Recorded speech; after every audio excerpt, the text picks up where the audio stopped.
to offer some prayers, words of wisdom in a few moments when we get to that point of our gathering today. But I want to say welcome, bonjour, tilmanam, chumanam, depending on where you're coming from, yate. We know we have a good group of folks joining us from all over. And I want to say thank you for being a part of today's opportunity to listen, learn, and share some of your experiences with our team and with each other.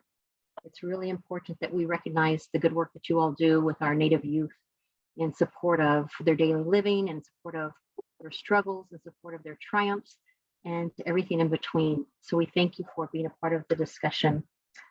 This is an important opportunity for us to prepare for ways that we can help our young people in their journey.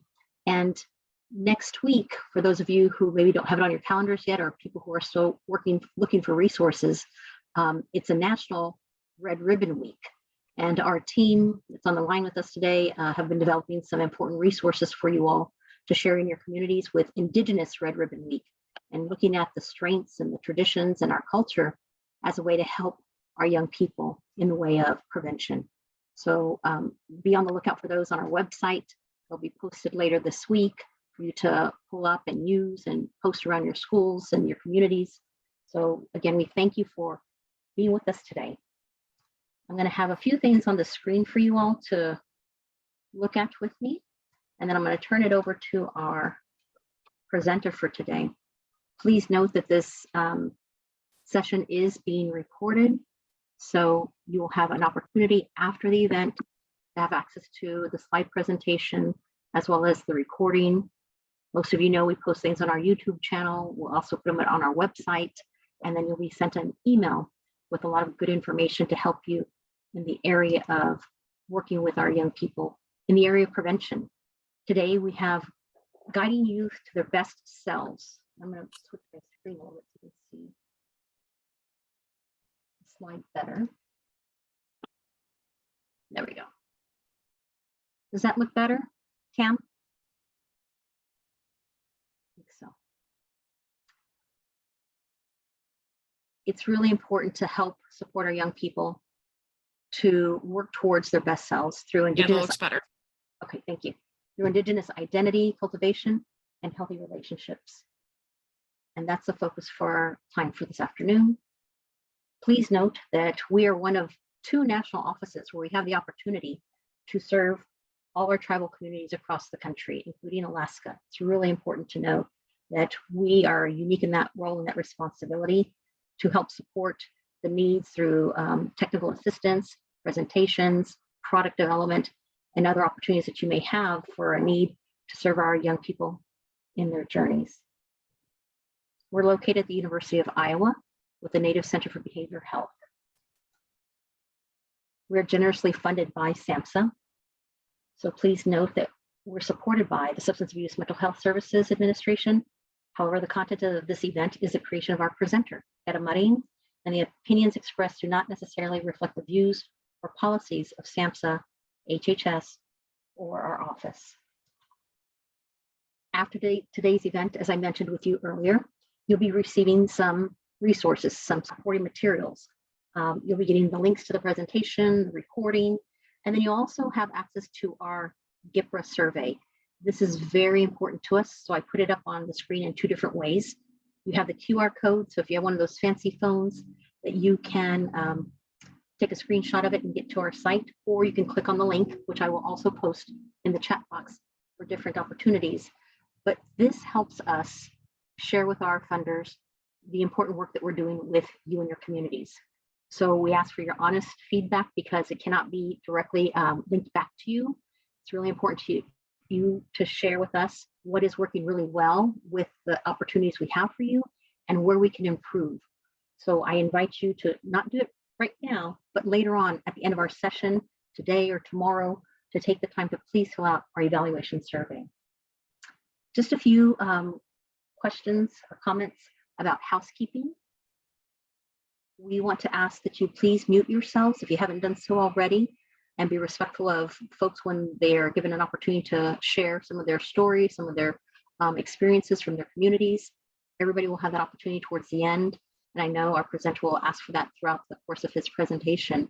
So please note, you'll be given an opportunity to share that throughout the time that we're spending together. In the meantime, it is being recorded, so please make note of that as well. I want to invite you all to either put your name, the work that you do, the tribe that you're connected with, somewhere in the chat so we can have access to that. Right now with our presenter, it'd be very helpful.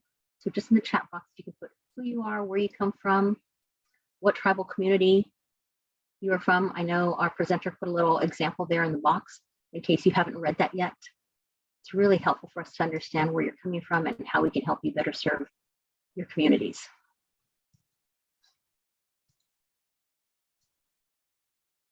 As we gather today, we know that we're virtual, so we're not literally in the room with one another. However, University of Iowa and the tribal community that surrounds us there, Minnesota and Iowa, is really important to acknowledge the land in which the university sits and pay respect to the Indigenous nations whose homelands were forcibly taken over and inhabited. I'd like to invite you to take a few moments to just read this land acknowledgement that's here on the screen for you.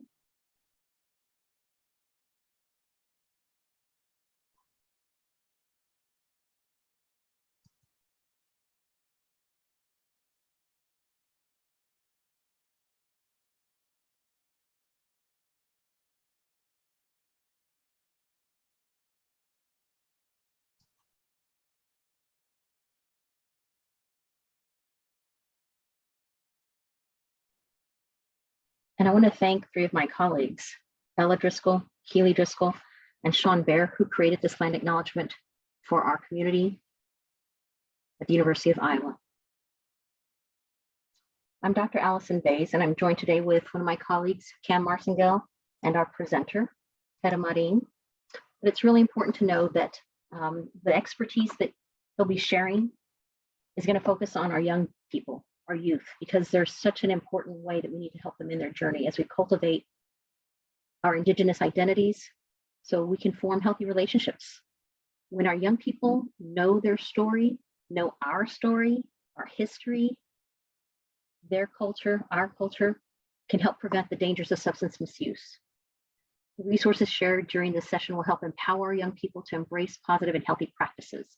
And as I mentioned earlier, it's an opportunity for you to get a springboard if you're looking for resources for next week's Indigenous Red Ribbon Week. Our presenter is Gera Marin, who is Chichimeca and Spanish descent. He's passionate about everything he does.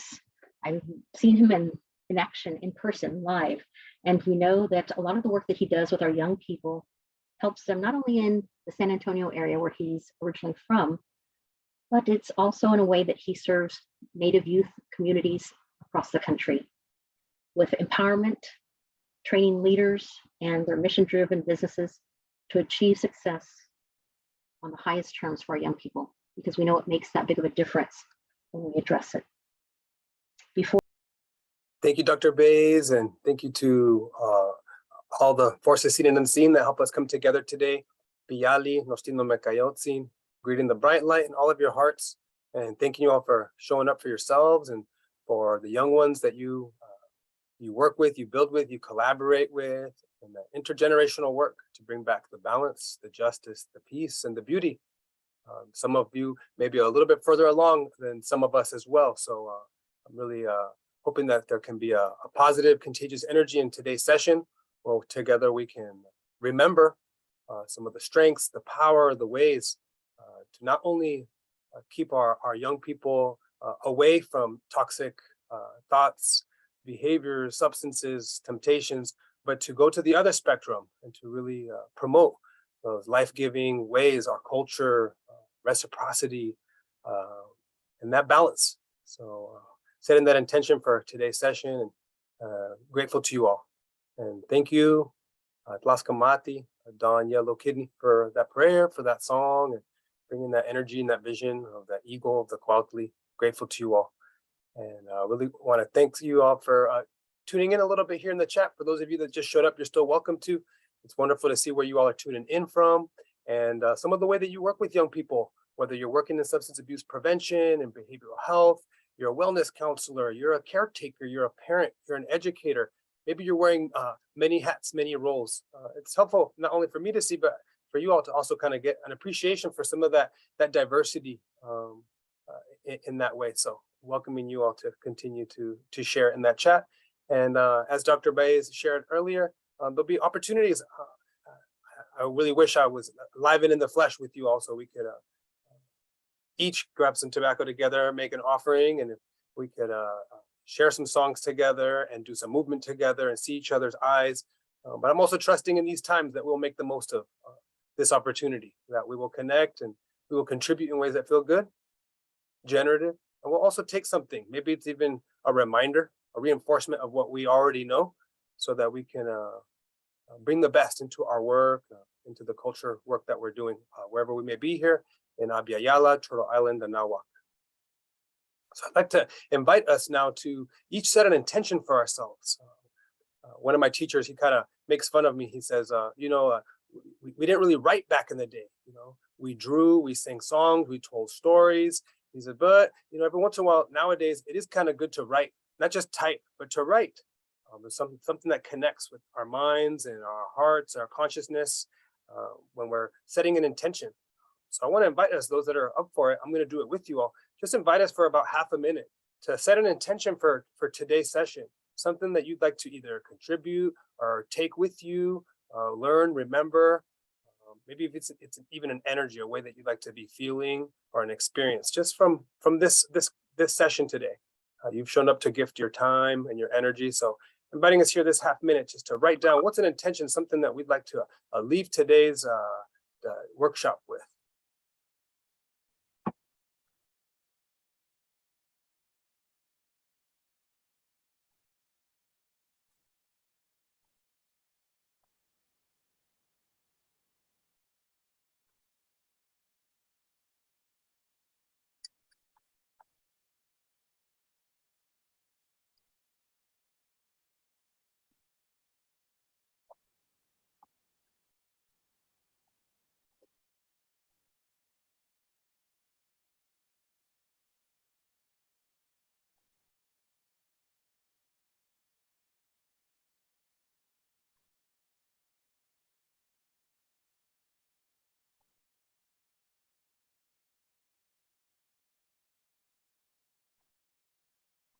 Excellent. Inviting us to wrap up that intention that we've just set, that seed that we've just planted.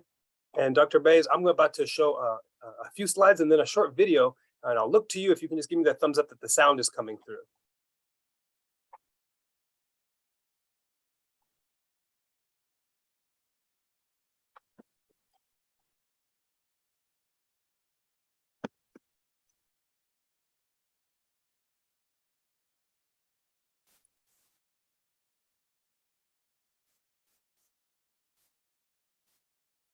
All right, trying this one again.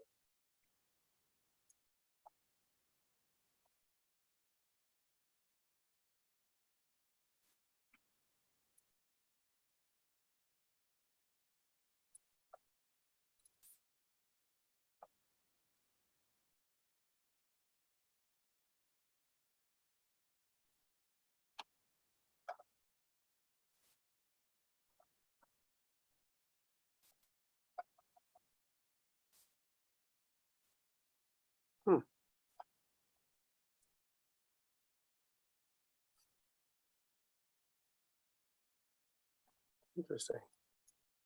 I have moved.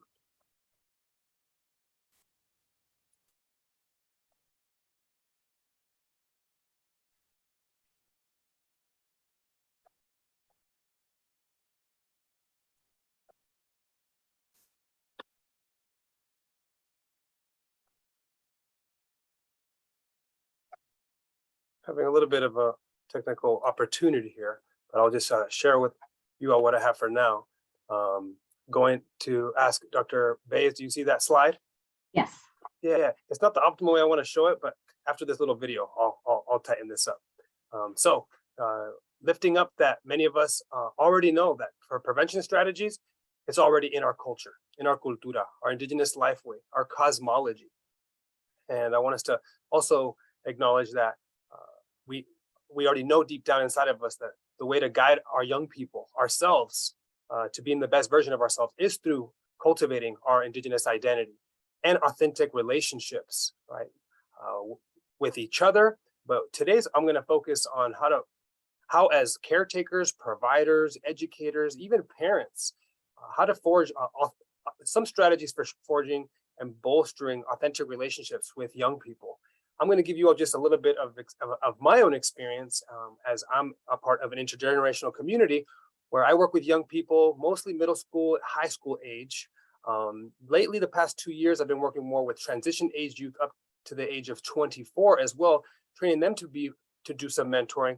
But I also have my uncles, my aunties, my elders, and we do intergenerational work, storytelling, gardening, farming, exercise, mindfulness, meditation, and really, really importantly, we get together to deconstruct the issues, the obstacles to our wellness, to our health, to our vitality, to activating that abundance that's already in us. So I'm going to be sharing with you all a few slides to go through the spectrum of what some of you all may already discuss often, which are some of the, not only just the risk factors to perhaps misusing substance or leaning into toxic behaviors or toxic mentality or self-talk or self-sabotage, but also the underlying root causes to that. As one of the best practices that I've received feedback from over the years with the young people I work with is that we name the harsh truths that are sometimes difficult to name so that we understand how we got here.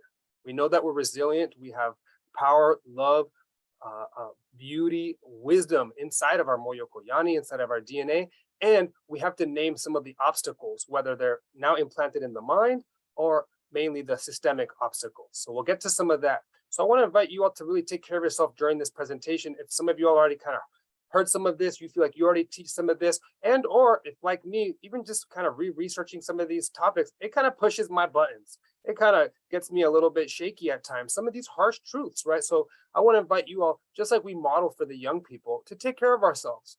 Have a glass of water nearby, as that water can be soothing whenever we're hearing something or remembering something around some of the systemic harms that have been caused, right? Not only to our people, Indigenous people, communities of color, but also to Mother Earth. And they're not things that just started 530 years ago and ended. They continue in some of the modern systems of power, of economy, of culture, and of narratives. So inviting you to feel into that with me. So I begin by lifting up an example, right, of to me, an authentic relationship, even though I only had a few times in seeing a teacher, John Trudell, that he was honest and he influenced me with a drive to know the true her stories and the true histories, but to also not stay stuck necessarily with the victim mentality or to just focus on the negative. But he named the root causes underlying some of these risk factors that I was talking about. So I'm going to transition. I'm going to invite you all to take a few breaths. If you need to stand and stretch for a moment, drink some water before I play this next video. And I'm going to test it first because the sound wasn't coming through at first.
There's no sound on the video.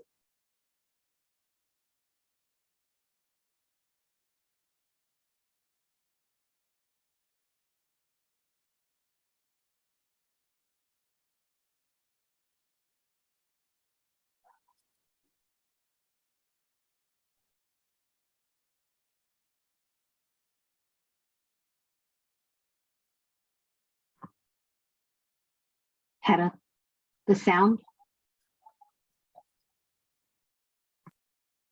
Oh, that's what I was testing. So the sound wasn't coming through.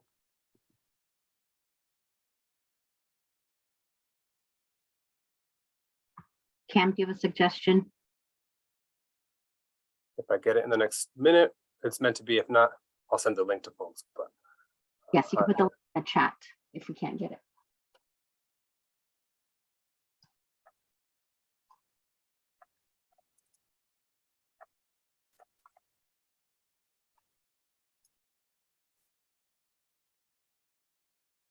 oh, forgive me all.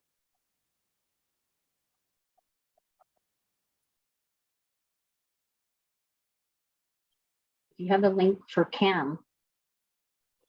Yeah, I just put it into the chat.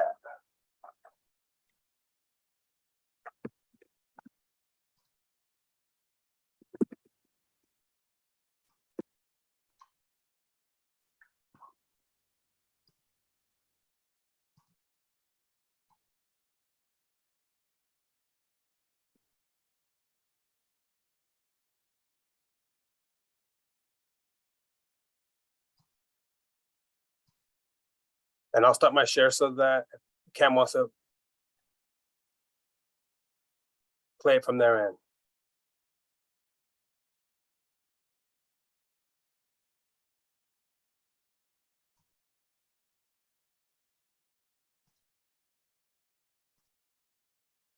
Show of hands, thumbs up or hands.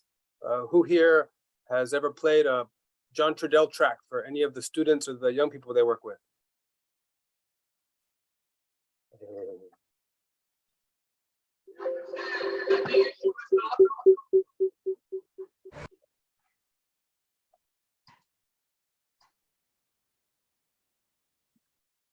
Thank you, Cam, and I left you a little note in there. So this is just a little bit of context setting, everyone, for the conversation that we have with young people so that they know how to make informed choices, right? As they're bombarded by advertising to consume, whether it's products, it's ideas, it's substances. So go for it, Cam.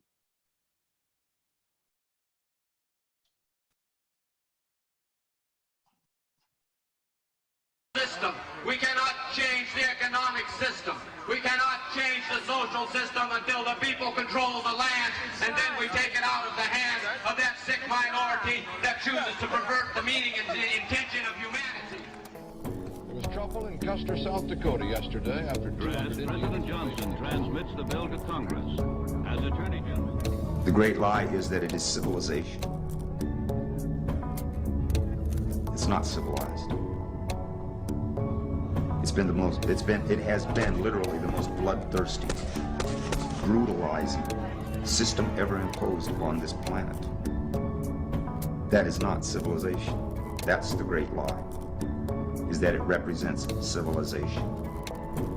That's the great lie. Or if it does represent civilization, and that's truly what civilization is, then the great lie is that civilization is good for us. But I think that we really need to put serious thought into understanding that we're dealing with a disease. You know, it's like there's this predator energy on this planet. And this predator energy feeds upon the essence of the spirit. Feeds upon the essence of the human being, the spirit. Now this predator energy can take fossil fuel and other resources out of the earth, turn it into fuel to run a machine system. But in order for there to be a need for that system, and in order for that system to work, they have to mine our minds to get at the essence of our spirit. In the same way the external mining takes place, it pollutes. We see now, people understand how it poisons the environment. Water, the air, pollution. The mining of the essence, the mining of the spirit, mining our minds, the pollution from that is all of the neurotic, distorted, insecure behavior patterns that we develop. That's the pollution. Because in order for this predatory system, this disease, to work, we must not be able to use our minds in a clear, coherent manner. Because if we use our minds in a clear, coherent manner, we will not accept the unacceptable. But it's a disease.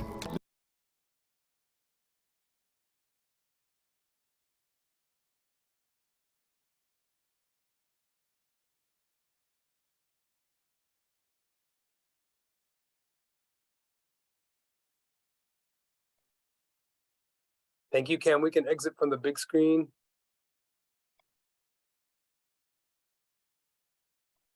Excellent. So I'm going to keep this screen just to look at you all for a moment, inviting us just to kind of shake our arms for a little bit. Who here just got some reminders of what you already know and you think about daily? Just if you want to press a button, reactions, just so I know you're with us.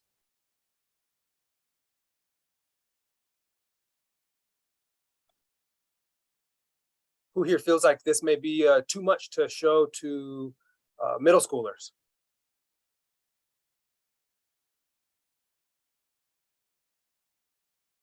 Who here may feel like, oh, this is a little edgy, head out. This may be a little bit too much to show to high schoolers, actually.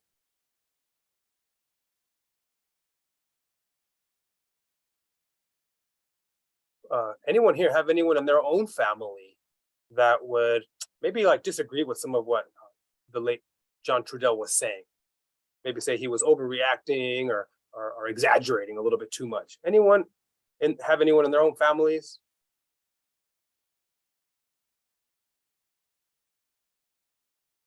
Have a comment? All right. No, I think they need to hear it. They listen to the hip hop music, and that's pretty harsh. Our students need to know this. Our realities are harsh. Okay. Well, who here has ever heard some harsh news and it was kind of debilitating and it messed with your mood and it messed with your energy for a whole day?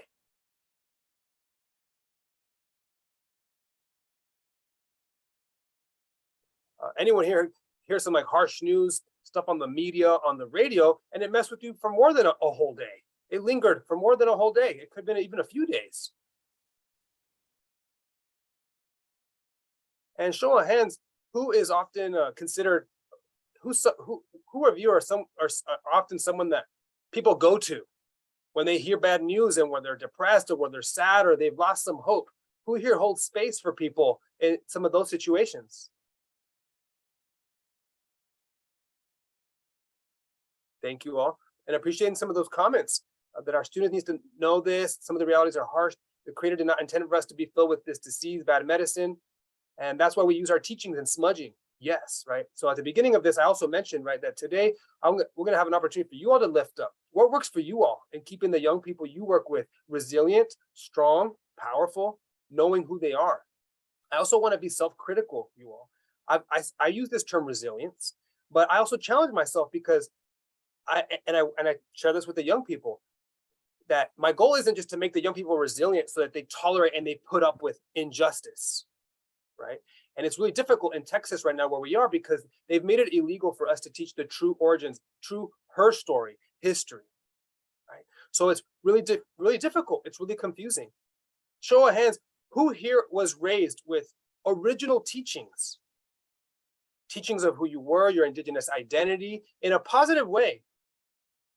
Because I know a lot of us urban Indigenous have not. And there's a strength in drawing from each other and building with each other. Jean shares, I let my kids speak. Whatever they have to say at the time is important. So I let them talk. Thank you for sharing that. All right. So now I'm going to proceed to the next element, right? And as I shared at the beginning, while we're gonna oscillate on the spectrum of what we already know, right? What John Trudell was mentioning to us around some of the illness, right, of the civilization, of capitalism, of colonialism.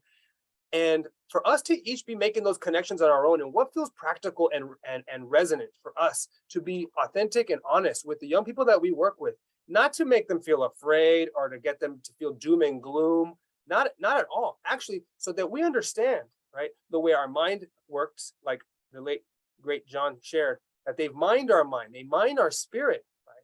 And how that leads to not only addiction to food substances, to drugs, to alcohol, to unhealthy behaviors, right? To kind of to help numb, to help us make us feel better.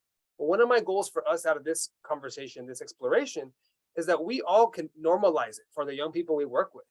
That there are many reasons to be angry, upset, frustrated, right?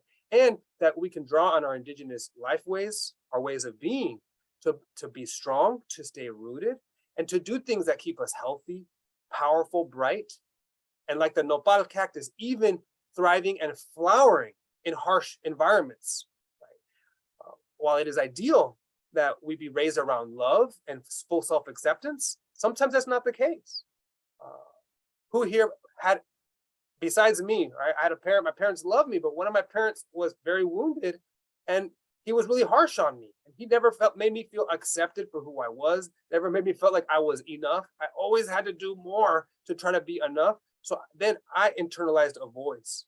Just in solidarity here, does anyone else have a caretaker that helped raise them, that did the best they could, but also was kind of harsh on them, expected a lot of them, and put that pressure on? I'll raise my hands and take a few breaths. And who here, even though was underneath some of that pressure, still found a way, found other lifelines through community, through uncles, aunties, mentors, or through your own spiritual connection to still transcend, to overcome some of that and still grow into the best version of yourself? Got a few of us, right? And I appreciate in the chat acknowledging that grandparents, right? And like my parents and my grandmother who raised me all had to work at a young age, right? Watching some of our siblings go through that, having friends that went through that. So another goal of mine from today is for us to really practice this discipline, right? I'm going to take us through an exercise later of this hummingbird that rises above and helps us watch our minds and watch what we're thinking, right? If they've mined our minds, if they're trying to mine our spirits, well, we can cultivate a discipline to watch and make sure that our thoughts are healthy and that they're coming from us and that we're guiding them too. Or if they're coming from Creator, we can discern that and do something well with it. But if they're negative, if they're self-destructive, if they're self-sabotaging, we have our ways. One of you just mentioned smudging, right? We have exercise, moving the body, going for a walk, connecting with the water, our sacred elements, right? Things that in all of our cultures, we have it in a little bit of a different way. So we're going to be lifting some of that up. And then we're going to get into strategies that work, stories that work, practices that work, even in harsh environments or harsh climates, or in certain schools where there is not indigenous curriculum or respect for our indigenous ways of prevention, which is our culture, which is teaching our culture early on, right? We're going to share some practices that we've been practicing in the Southwest, and other models that we look to for inspiration, and also inviting you all in small groups to share with each other and lift up and remember together accessible, simple practices that help us restore our wholeness, our balance, and stay resilient and be able to rise above particular challenges, temptations, peer pressures, right? That our young people and all of us are being bombarded with at the whole time. So I begin with excitement that we've got a lot of momentum. There's a lot of success. There's a lot of healing. There's a lot of transformation in many of our tribes and many of our nations, and a lot of our intercultural alliances that we'll be lifting up a little bit more. So I'm going to now share a few slides.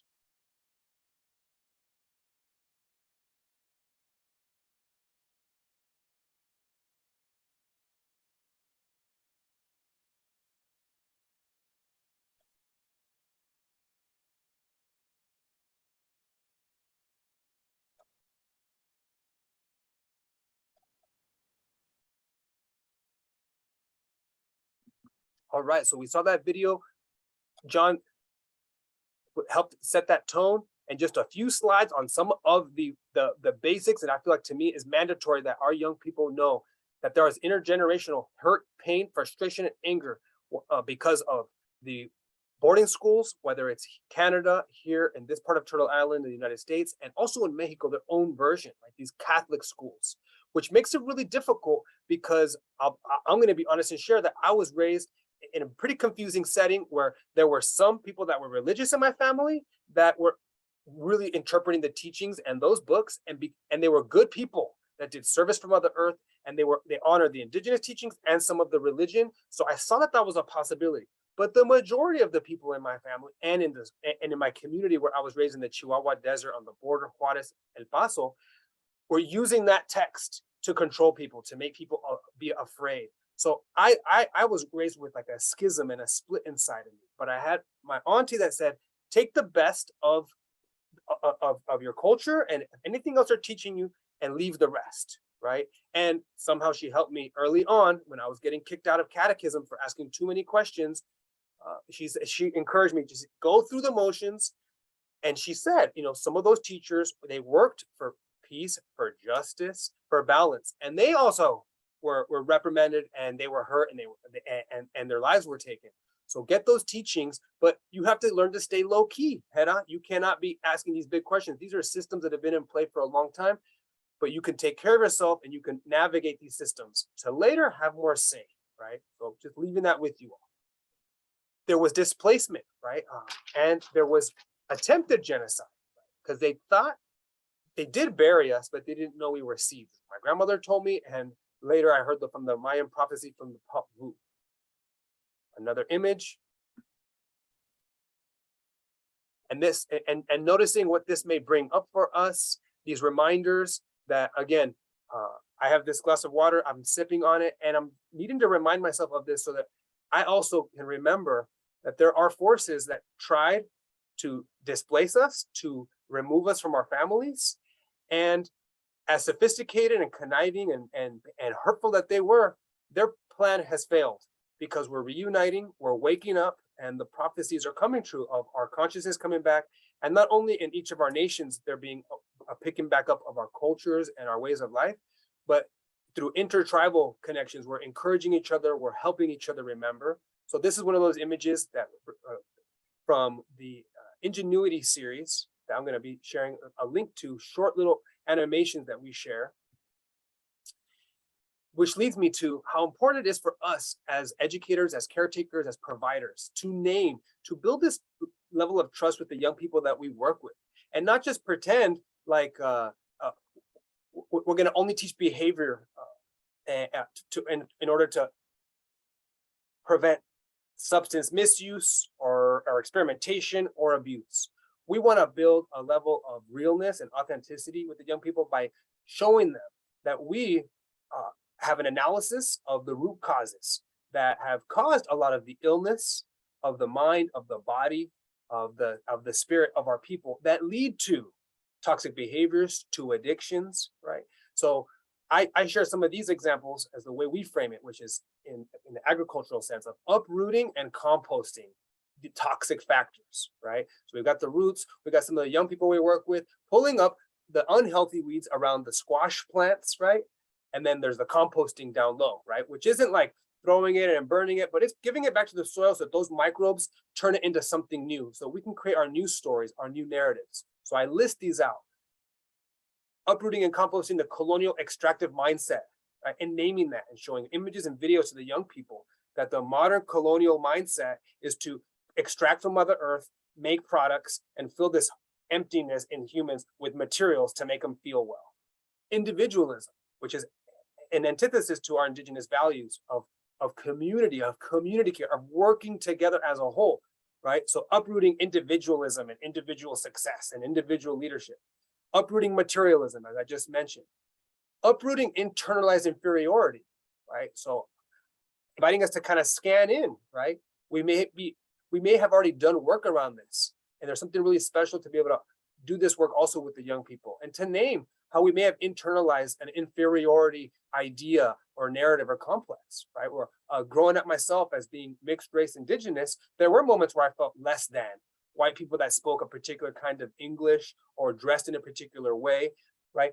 When I didn't have a healthy indigenous identity of the rooted love and the power and the sacredness of our peoples, right? That was a gap that I had that had to be filled later in time.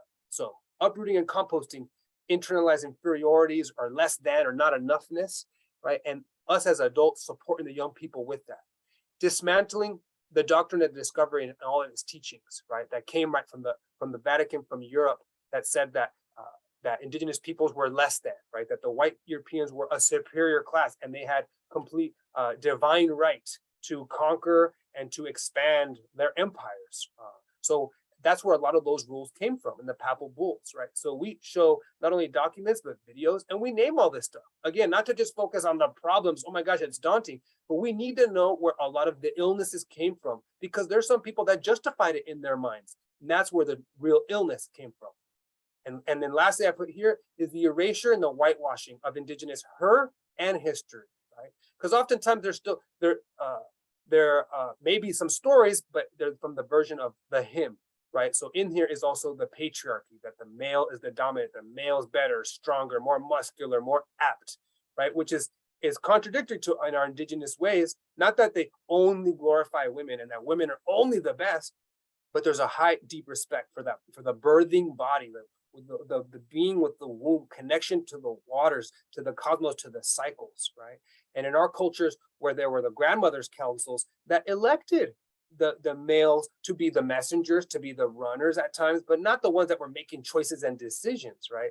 So they've erased a lot of that. So it's up to us to bring that back into our teachings.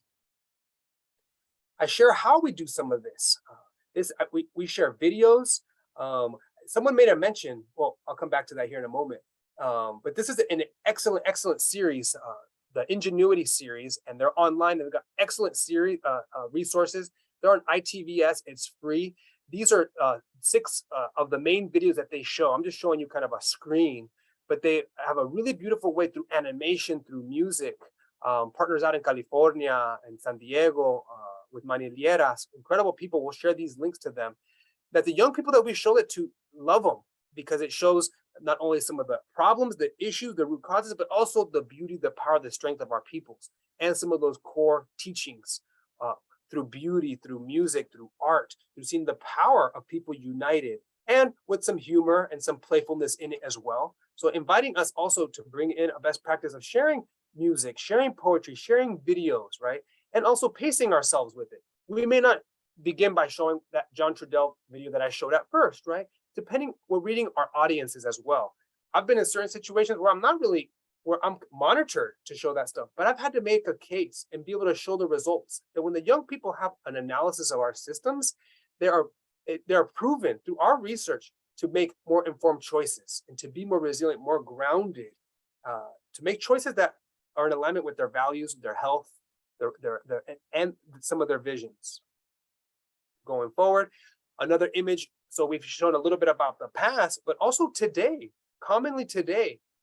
Show of hands if you ever get some frustrated with how much young people are on their phones or on their gadgets and feel like maybe they're not fully present with what you would like them to be present with. Show of hands. Click your button. I'm looking for my reaction. Well, I would too. Right? If I had unprocessed anger, grief, rage, or feeling not enough.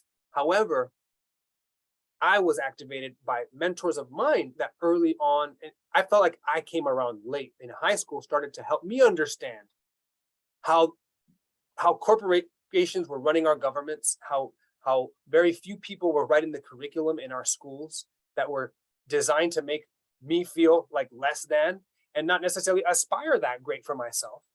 But also these mentors that told me, hey, don't focus on negativity or being mad at them, but you just have to do extra for yourself and navigate the system and build alliances, build relationships of trust, and be helpful and create new pathways so that you can continue to go forward and then come back, right? And make differences in your community. But some of us had to leave for a little bit to return.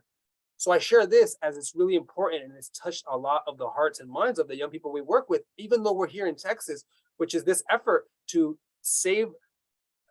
honor Mother Earth and the salmon ecosystems in Northern California, right? But to see a wide range of diversity of young people peacefully also using their arts, their voices, their music, their dance to say no to destruction and to say yes to protect and defend lifeways. Right? There's a lot of that here in Texas where we're also working to defend the lands from pipelines. And I share all this because a lot of the young people that I work with say, Gera, we didn't make change necessarily to like want to eat better or to get more engaged because people were telling us to do so.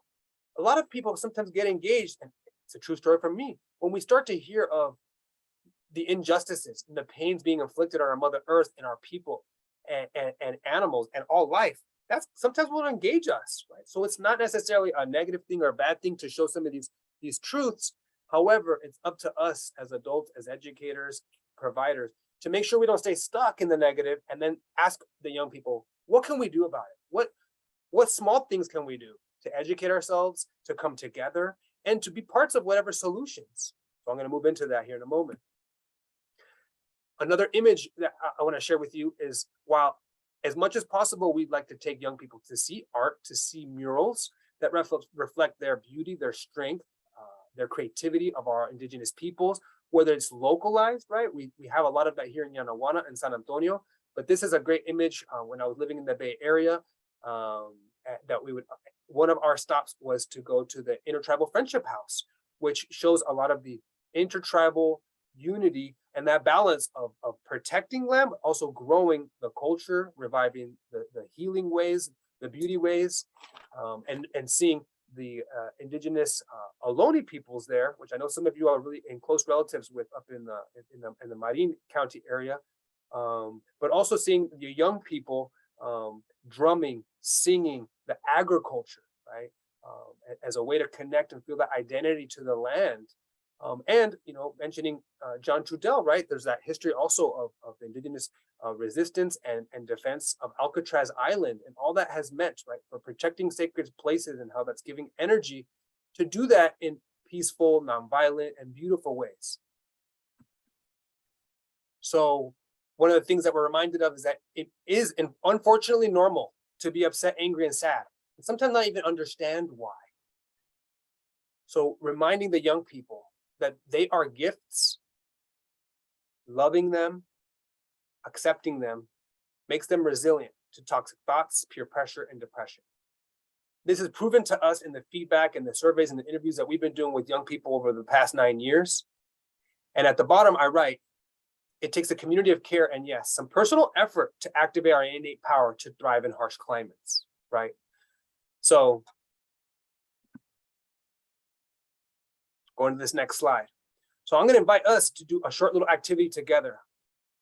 We talked a little bit about some of the root causes underneath some of those risk factors. And I want to just name and mention my gratitude for SAMHSA, for the Substance Abuse and Mental Health Association nationwide compendium of resources, of toolkits, of videos, of posters also that we reference, that we use. And I know that you all have access to that, and we're still going to be sending some of those out with some other great reports that we can read.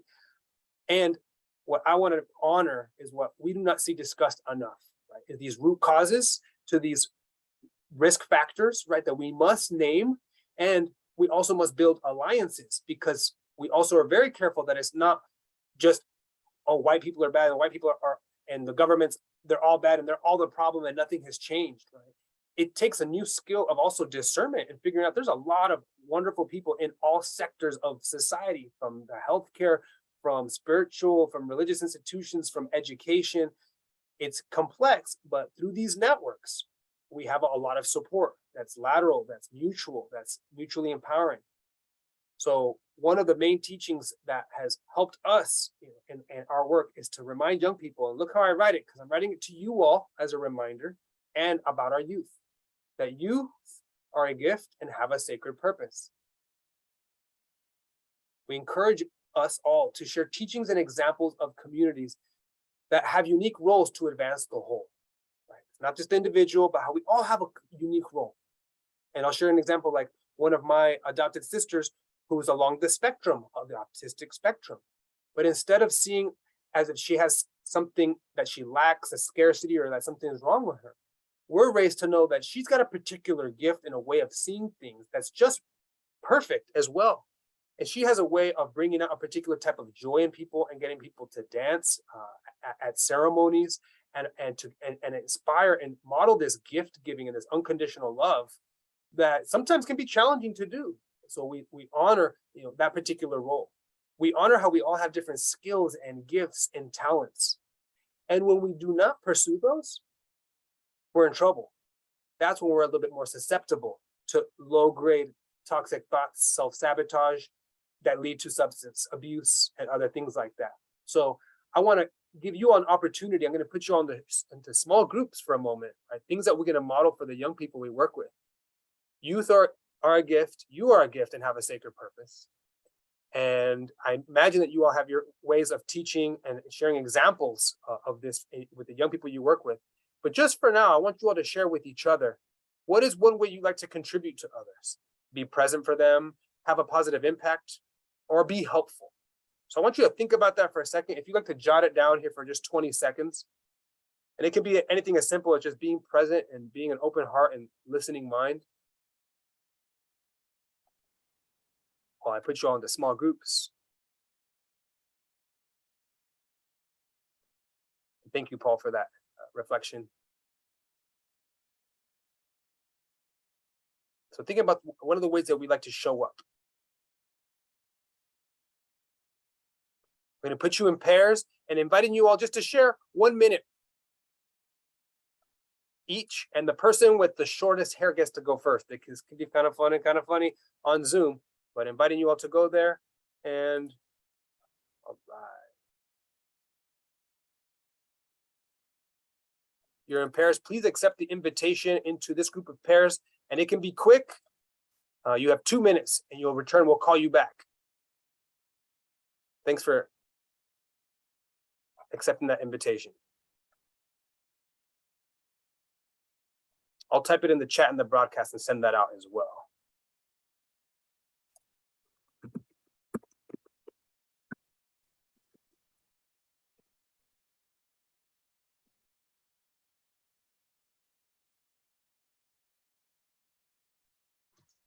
If Add Twice doesn't want to share, we'll share it back with Cam. We know you're weaving behind the scenes, but you're welcome if you'd like. I'm gonna send the message to bring them back, which gives them still another minute. Yeah. Is there anybody else in here that wants to go before me that doesn't have or is a participant in this more than what I am, just to make sure that everyone who wants to participate can participate. Catherine Palmer and Marissa Mack were put in a room together, I believe, but they were not able to join. And I see Marissa's in the big group with us. I don't see Catherine Palmer anywhere. I'll welcome those that did not get to share in a group to put it in the chat. Okay. Or to say it. Hi, this is Marisa. Great. I work with transitional youth, and for me, it's being present and listening to their story. That way I have a frame of reference. And that's it. That gift of presence, very sacred. Thank you for sharing, Marissa.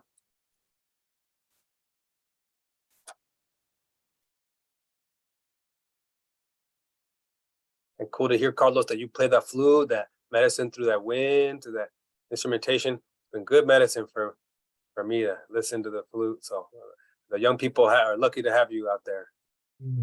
Thank you. Yeah, and actually there was a few times they'll sing their songs to us too. Drum, just a cappella. So and I see that it's building on that. They're getting comfortable where they want to share their medicines and what they've learned. Yeah, excellent. Welcome back, everyone. Shimo Panolti. For any of you that did not have a partner, we saw that some folks weren't able to accept. I just want to invite us all to kind of just take 5 breaths and open up the space for those of you that didn't get to share, to go ahead and share either your voice or put it in the chat. What's a way you like to show up, be helpful, be supportive, be a presence for your community, for those people you work with?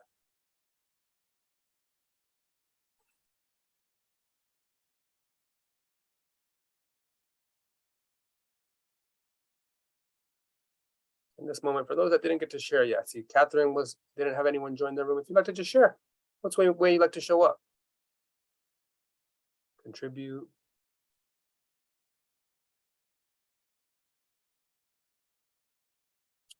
Yeah, you're welcome just to pop on in, y'all. I don't know if there's another Catherine I got to share though. I got to meet up with someone from this part of Turtle Island, so that was really cool. We want you to Excellent. come to our area. I'll be quiet now. Appreciate that. I see Frank and maybe Catherine Palmer. I'll just take 3 more breaths, and you don't have to share, just leaving it open in case you'd like to.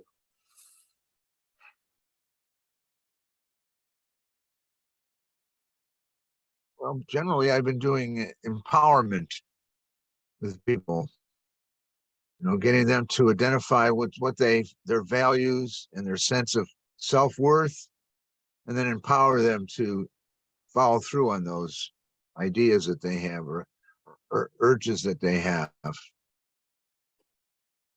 I've been doing this work for 48 years. Ooh. Fist up from our heart celebrating Frank. Yes. I'm 74. Yes. I still got my certification in addictions, and I need to get some training hours. So I thought it looked kind of interesting. Excellent. But I can see that you guys really got some passion for this, some real good passion to get this moving. Thank you, Frank, and for the intergenerational connection with you makes us stronger. So thank you for modeling that for us as well. And now I just want to lift up just a best practice as I'm sharing with the young people, asking you, show of hands, anyone here that works with young people that even if they come from indigenous communities, don't necessarily have a sense of pride for that indigenous identity. Like myself, right? Like I said, as I was raised, right? Anyone else here, whether it's in yourself or in others, right?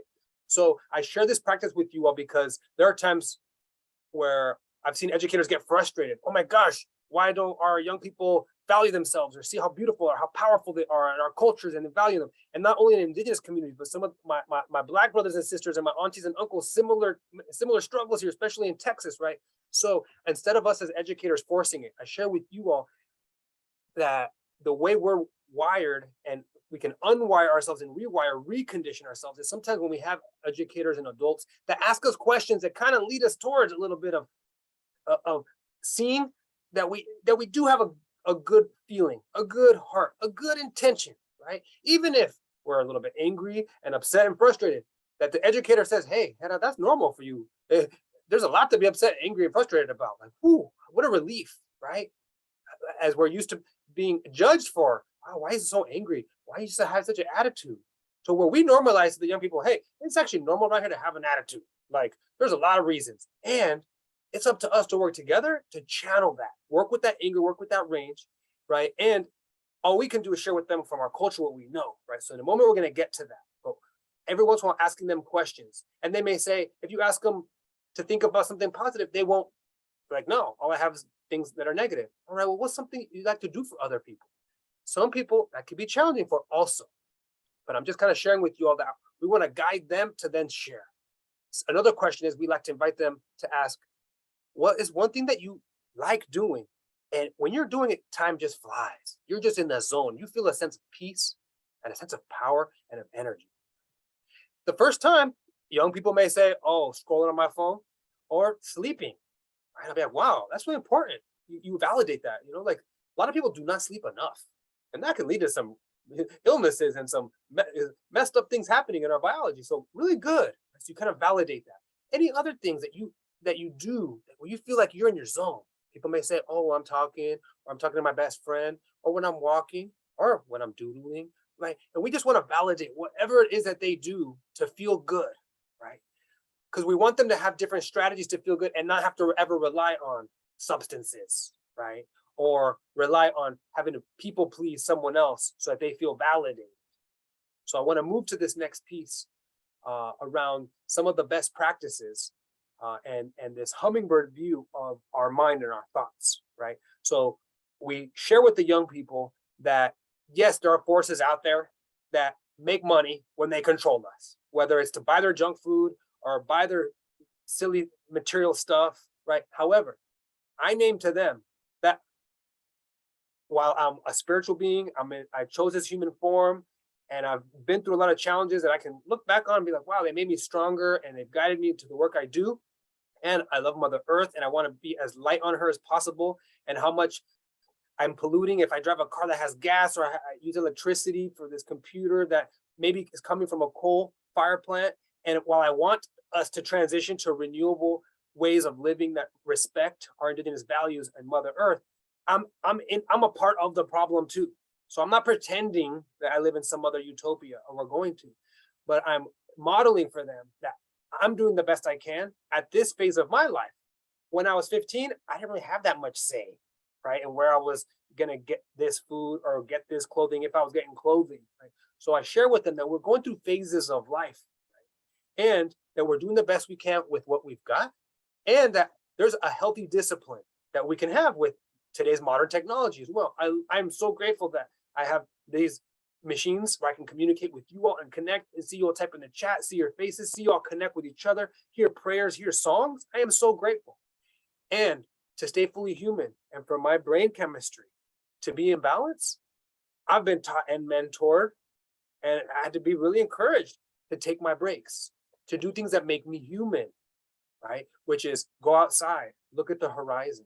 So now I'm getting into the best practices. Observe my breathing. The simple act, right, of just being present. You all shared it. And then later, I've studied a little bit of the mindfulness, which just affirmed all of what my great grandmothers were teaching me, right? The powerful healing energy of just being present, right? So I want to invite us to practice not being present for a second, right? And be okay with it. I want to invite us to try to do two things at the same time. So perhaps you're maybe listening to something while writing something, or imagine you're thinking about something and try to write something. Just for a moment, 30 seconds, try to do two things at the same time.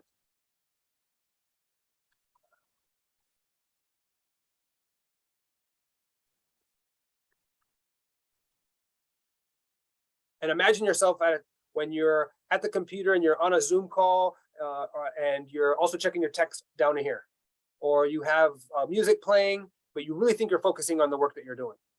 Or I'm a young person and there's some like stress at my house. So I'm actually going to try to disconnect from it and not think about it. And I'm just going to scroll on my phone on one of the apps that's going to just show me pretty pictures and funny things.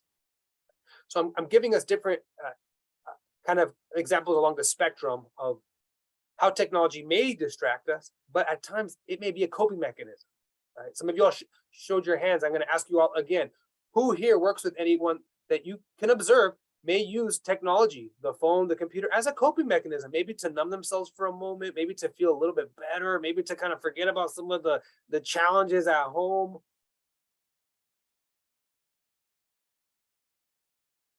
So thank you all. So one of the best practices around this is to not judge it or ridicule them for it, is to help the young people and help ourselves create an awareness. Because the mind is so powerful. Yes, it can get a little bit distracted. And when we think we're multitasking and doing two things at once, it's proven we're not doing either of them well. So we're not really doing ourselves a service, right? But by just observing, oh, Hera, I'm noticing that you got that while you're writing here, or you're listening to that while you're doing that. Just the noticing helps me get present and get a little bit more control. Wow. Like it wasn't anything fancy. I'm just observing it with compassion. So that's one of the biggest teachings, right, for our work with support, with increasing young people's resilience to substance misuse or abuse. It's teaching young people to observe their mind with compassion, observe our thoughts with compassion and different practices, and just notice what's going on for us so that I'm not reacting out of impulse. Sounds like you're talking about being in the moment, being present in the moment. Right. Who here ever has a hard time? You're not present in the moment, you're going to have a hard time in anywhere you go. Who here you got to be in the moment. Who You got to be present in the moment. You got to learn how to breathe in the moment, because you can't be running the groups all the time or classes. You got to be able to be with yourself. And if you can't be with yourself, you're going to really have a hard time in this world. Thank you, Frank. I studied with a Swami from India when I was 20 years old. He taught me Kriya Yoga, which is a certain breathing technique. And I had been using drugs pretty strongly during those days. Thank you, Frank, for sharing that. I'm going to move, you just kind of helped me segue to that, right? So being present, mindfulness, proven to help stimulate that inner pharmacy, right? That chemistry of pleasantness, right? I'm going to move and just kind of now go just list a few things, and I'm going to ask you a little bit of kind of practical questions around that.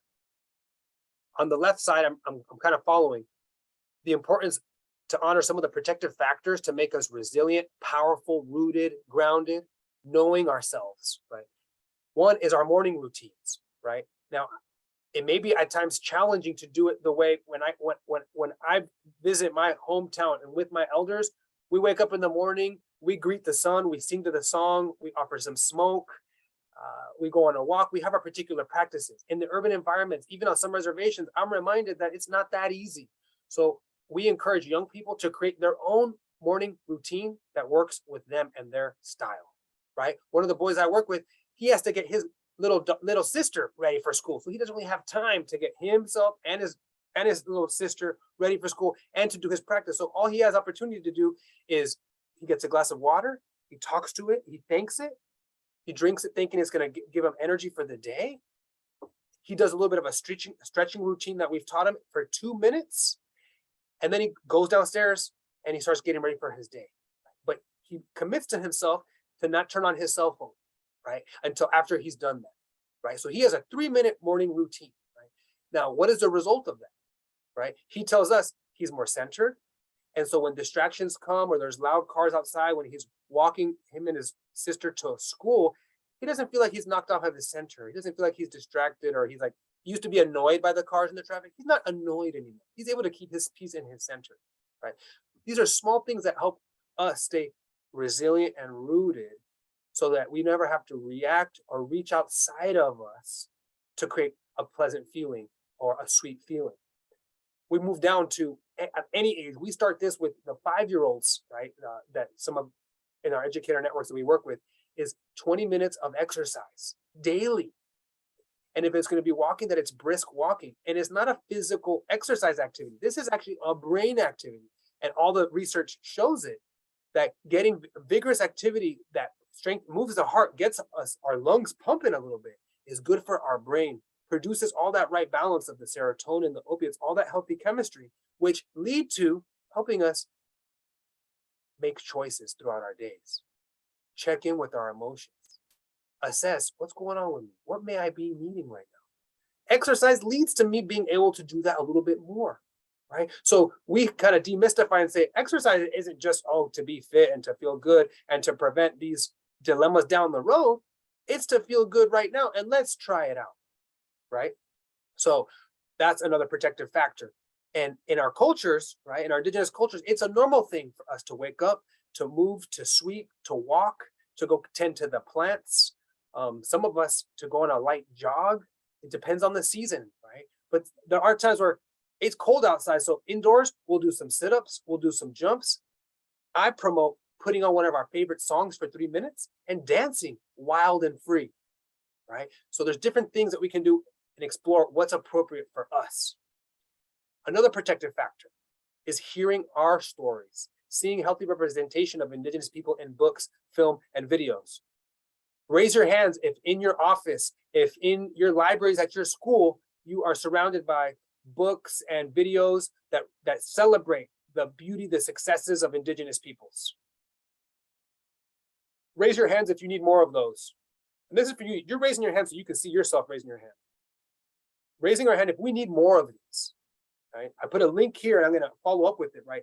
Teachingtolerance.org has excellent resources, curriculum, activities, right? Thank you all for raising your hands on that. So Dr. Bays shared an article that we're going to follow up with where I learned the terminology to bibliotherapy, like the healing result of us seeing books that represent us in positive ways. Wow. Like, then that's validated by modern science as well, right? So I shared a few of these kind of links to certain videos and images. I'm going to follow up with a few more. So I mentioned being present helps us observe and work with our emotions. Validating. If I've got anger and rage, it's, hey, I got lots of reasons for it. What do I want to do with it? Secondly, around that observation is also observing a compassionate view of my parents. My father did the best with what he could because of what had kind of happened to him, what he had endured, and it comes from the boarding schools in Mexico, the Catholic schools, and his trauma that he didn't get to analyze and come to terms with till he was 58 years old and was able to kind of connect those dots. Right? So I work with the young people to share with them. We also cannot get mad at our parents for their own hurt, their own wounds, their own pain, right? We may have to sometimes, the young people, be a little bit more mature, more resilient, right? Not tolerate harm, but have a higher and deeper emotional intelligence, which I'll get into the next piece. At the very bottom, and some of you already kind of alluded to this, right? A protective factor is also encouraging young people to express themselves creatively. Doodle, write, draw, doing physical movement to music. Oftentimes I'll get them in a circle and we're all looking at each other in a circle and we're all nervous. Whoever gets a little bit nervous when you're in a circle and you feel like you're about to be told to do a movement and you are afraid you're going to look funny, raise your hand so that you can see it. Who here doesn't care if they look funny? They'll do it anyways if they know that it's going to produce a good feeling for them. Well, often what we do as a best practice is I get young people to face outward. And it helps me as well because I'm kind of an introvert at times. I'm sometimes on the extroverted spectrum when I'm facilitating, but it takes me a lot to muster up the energy to connect with folks and to be in a present. So when I know that we can face outward and I can be myself and I can make funny faces and open up my jaw and relax my jaw and make a connection to notice how that helps relax my shoulders. And I can do it outwards and I'm not worrying about what I look like. So I want to invite everyone to do that for a second. Imagine like you're looking outward and no one's looking at you. I'm going to stay looking at you and it doesn't matter. But I want to invite us just to gently open and close the jaw 4 times and then shrug the shoulders up and down 4 times.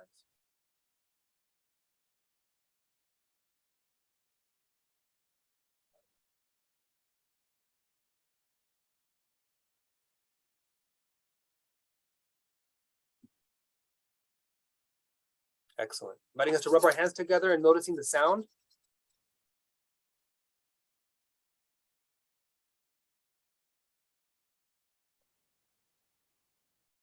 Excellent. So from the spectrum of some of the risk factors, but the root causes, now we're lifting up some of the protective factors rooted in our culture, our indigenous culture. Reciprocity, give, receive, serve each other, build together, collaborate, not compete necessarily to see who's better, but we compete as the root word to help each other be better, brighter, more beautiful, stronger together. Which means me to my next piece, and I'll show you a few pictures of this with the young people that we work with.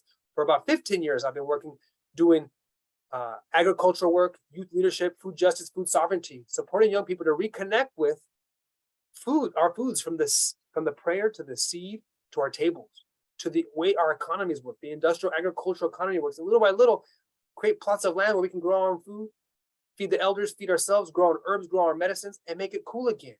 To be healthy, to eat natural, to eat fresh, and to make a choice. To also keep our money and our dollars when we can locally in our own community produce stores and our own farmers. Encouraging schools also to get more food from real farms and not just from machines and industries. So we plant native habitat for Mother Earth. We cook for each other. We make art, banners for events. For schools and families, a next practice, and pardon me, I kind of put it a little bit linear just to get these out there, is that we end punitive practices and create restorative processes and restorative justice. There's some research we're going to share with you all, right? But I know a lot of the young people that have shared, oh, I got in trouble, I got expelled, I didn't know what else to do, so I went out and it was easy to find substances and unhealthy behaviors, right?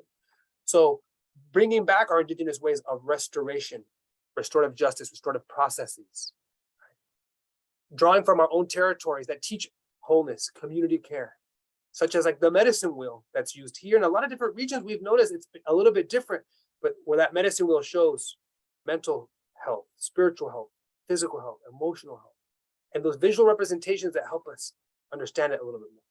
And lastly, right here is connection with other youth. A lot of what we do is we have young people visit each other's youth development programs, schools. This Friday and once a month, we get young people together from different communities to do service projects together, to do some movement, some music, meditation, and then to eat together traditional foods. I know we're about time, so I'm just going to show you 2 more elements, and I want to thank you in advance for sharing some of what stood out for you all and what you all are taking with you all from the session today. I like that morning ritual of wake up with the dogs to let the dogs out, feed them, and then the treats. Amazing how the dogs kind of keep us on our feet, right? So real quick, just putting these images for you all to also take home with you. On the left, intergenerational healing, planning, and transformation that I mentioned at the beginning of our segment. Where we move together, we heal together, but we also assess what are the issues, the problems, and what are the solutions that we're building and creating together. At the bottom, you can see, right, we have a 13-year-old, we have an 82-year-old elder, right? And they're discussing problems, but they're moving from a victim mentality back into we're survivors and we're thrivers. And we're waking up that intelligence in us and working together to build solutions and resilience hubs. On the right, where we teach mindfulness and percussion, right? Music, healing circles, joy, dance, improvisation. And then we always have Indigenous foods to share. Lastly, I want to invite you all just to take home with you an idea of what is a simple ritual that you all can create that results in young people being able to practice centering themselves, staying inside their body, which results in them making choices, staying resilient to be able to say no to what is unhealthy behaviors, attitudes, self-sabotage.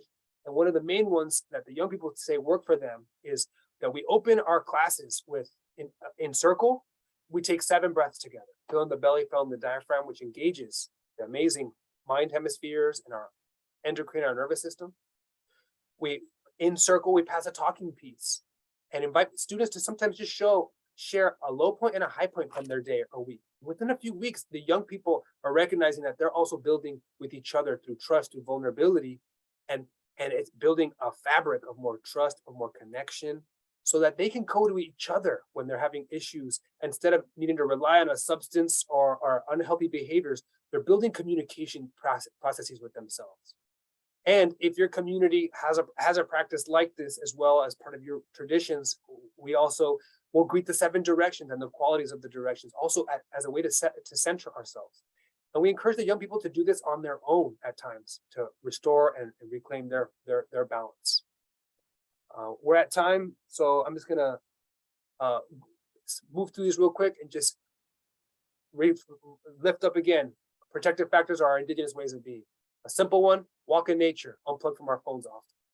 Rise with gratitude, because we're grateful peoples, even if challenged. We return to focus often on what we want to experience and create. And we teach the young people as well to be kind, to be friendly, while taking your time to really trust people. Let them earn your trust and listen to that gut feeling. So the young people tell us, head on, we practice all this presence, this mindfulness, this self-writing, this self-awareness, and it helps us get more in tune with what our body is telling us. That's what we want. We want them to have that communication, that conversation with themselves. And that paired with authentic relationships with all of us, being able to name the true root causes, but also to love and remind the young people of their beauty, their resilience, and that they are held and supported, giving them that confidence to face challenges, right? With that courage, with that self-love, but also knowing that they are held will make them resilient and more prone to thrive even in harsh environments like the sacred nopal fruits, the tuna. I'll leave it at that, and I'll follow up with some of these slides. And I'm so grateful for this time with you all. Thank you for your extra breaths, your extra time, your extra patience. Pardon me for some of the technical difficulties, but thanks to Cam, we were still able to tune in and transmit Elder Leighton, great John Trudell's voice to set the tone for a moment. So I'm going to invite us just all to take 2 breaths into our belly just to integrate some of that energy exchange.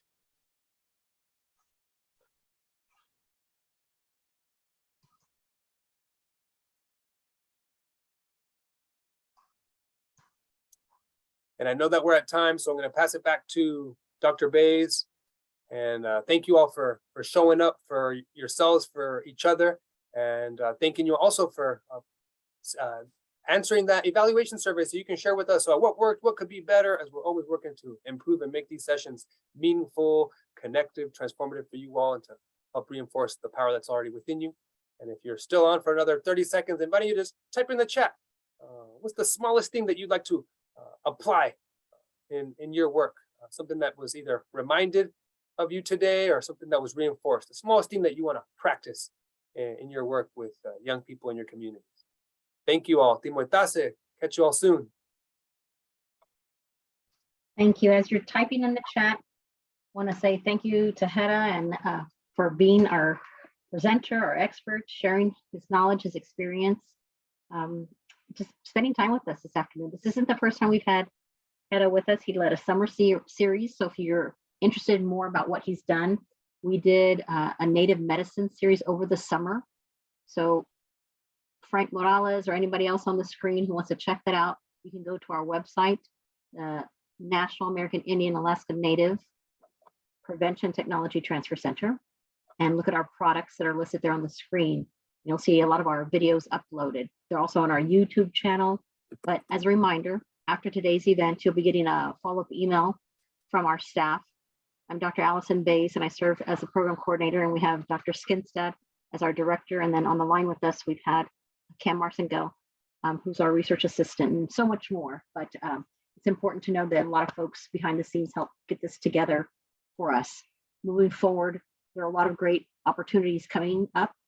Please be on the lookout from the listserv if you're a part of our email roster, that you get emails from us on a regular basis. Know that you'll be getting the Indigenous Red Ribbon Week posters sent to you, and they'll be uploaded on our website towards the end of this week, so you can use those in your communities. And then we'll have other opportunities coming up in the near future, because we'll be doing a winter living series where I'm hoping the head will say yes to being a part of that opportunity, talking about what are some of the things that we do when it's really cold outside and we're limited on the opportunities to be outdoors. What can we do to continue on our traditions, our culture, our language? What do we do to keep healthy practices as a part of our daily lives? So keep the conversation going in your communities. Post in the chat if you'd like. We have a few more moments that you can put something up. If you'd like to share anything about your community that you serve. I know y'all did that at the beginning. You have a few more minutes here at the end, and you'll be getting the slide deck, the GIPRA survey, and an opportunity to get a certificate for attendance, a certificate if you're in that area of needing a CEU, like Frank mentioned earlier. You'll get all that information followed up at the end of our session, hopefully within the next week or so. If you don't, reach out to us. Thank you. Now it's Miigwech. Yeah. Thank you everybody for being a part of our day.